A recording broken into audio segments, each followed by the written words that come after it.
অভিনেতা বিজয়ের জনপ্রিয়তাকে প্রায়শই ৯০-এর দশকে রজনীকান্তের জনপ্রিয়তার সাথে তুলনা করা হয়। আর তা সত্ত্বেও রাজনীতি থেকে সরে আসার সিদ্ধান্ত বা ঘোষণা করার ৫ বছরেরও বেশি সময় পরে সুপারস্টার এখন একটি রাজনৈতিক বিতর্কের মধ্যে রয়েছেন। এটা ঘটেছে কারণ ওয়েস্ট বেঙ্গল ধর্মরাজ, যিনি টিভিকের ইলেকশন ম্যানেজমেন্ট কমিটির সাধারণ সম্পাদক, বিজয়ের দলের একজন গুরুত্বপূর্ণ ব্যক্তি, আসলে মার্চের ১২ তারিখে একটি জনসভায় বলেছিলেন যে রজনীকান্ত অসুস্থতার কারণে নয়, বরং ডিএমকের হুমকির কারণে রাজনীতি থেকে সরে এসেছিলেন।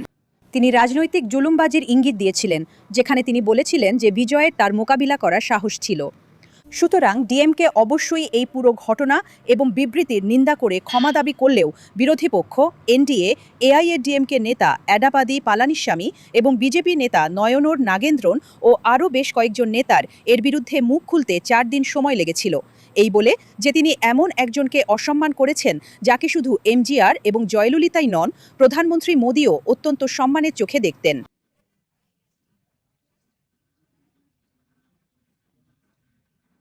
বিশ্লেষকরা অবশ্যই উল্লেখ করেছেন যে এটা হয়তো এই কারণে ঘটেছে কারণ তারা তখনও টিভিকের সাথে একটি কৌশলগত জোটের ব্যাপারে আশাবাদী ছিল, এবং এখন যে বিবৃতি জারি করা হচ্ছে তা প্রমাণ করে যে সেই আশা এখন ধূলিসাৎ হয়ে গেছে।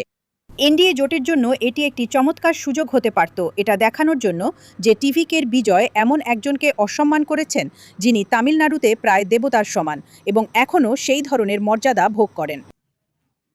রজনীকান্ত অবশ্যই তার একেবারে নিজস্ব ভঙ্গিতে এই বিতর্কটিকে জিইয়ে রেখেছিলেন এবং সবেমাত্র এখন একটি বিবৃতি জারি করে বলেছেন যে ওয়েস্ট বেঙ্গল ধর্মরাজ যা বলেছেন তা অসত্য, এবং তিনি তার সমর্থনে বিবৃতি দেওয়ার জন্য অন্যান্য নেতাদেরও ধন্যবাদ জানিয়েছেন।